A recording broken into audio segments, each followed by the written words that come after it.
क्यों हनुमान जी ने भीम को दिए अपने शरीर के 3 बाल?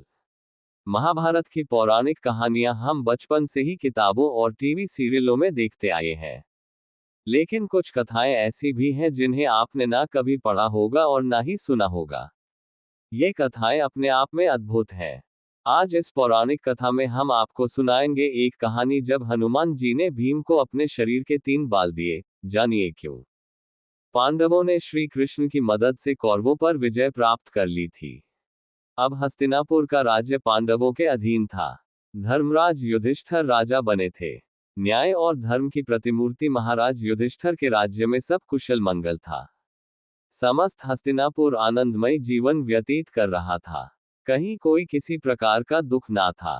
एक दिन नारद मुनि राजा युधिष्ठिर के पास आए और कहा कि महाराज, आप यहाँ वैभवशाली जीवन जी रहे हैं, लेकिन वहां स्वर्ग में आपके पिता बड़े ही दुखी हैं।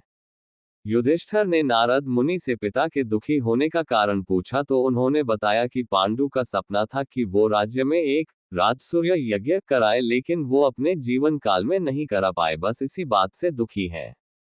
तब युधिष्ठिर ने अपने पिता की शांति के लिए राजसूय यज्ञ करने का फैसला लिया।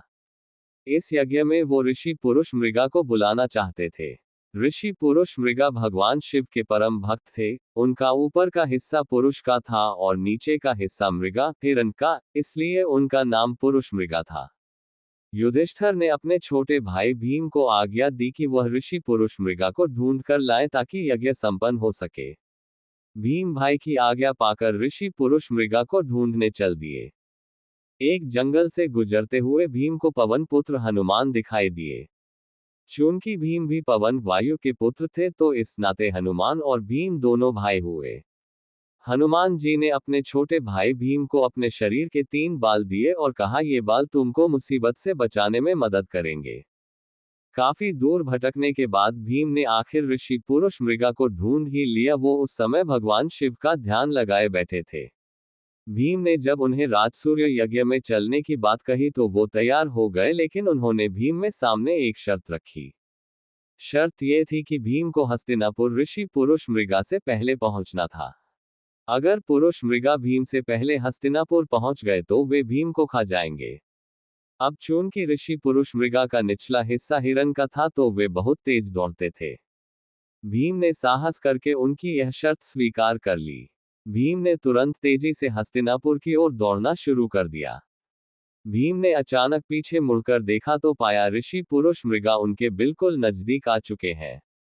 घबराए हुए भीम को अचानक हनुमान जी द्वारा दिए हुए 3 बालों की याद आई। भीम ने एक बाल जमीन पर फेंक दिया। तुरंत उस बाल की शक्ति से बहुत सारे शिवलिंग जमीन पर उत्पन्न हो गए।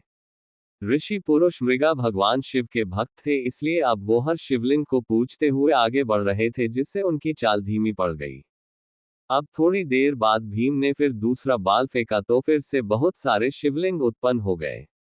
इसी तरह भीम ने ऋषि पुरुष मृगा को पीछे रखने के लिए एक एक कर तीनों बाल फेंक दिए, लेकिन जैसे ही भीम महल में घुसने ही वाले थे तभी पुरुष मृगा ने उनके पांव पीछे से खींच लिए और भीम के पांव महल से बाहर ही रह गए।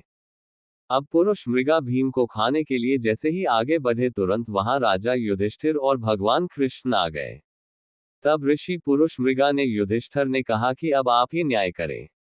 राजा युधिष्ठिर ने अपना फैसला सुनाया कि भीम के पांव ही महल से बाहर रहे थे, इसलिए आप भीम के सिर्फ पैर खा सकते हैं।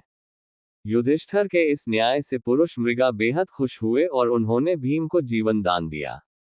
फिर मंगलपूर्वक राजसूय यज्ञ संपन्न हुआ और ऋषि पुरुष मृगा सबको आशीर्वाद देकर फिर से अपने रास्ते पर निकल पड़े। समाप्त।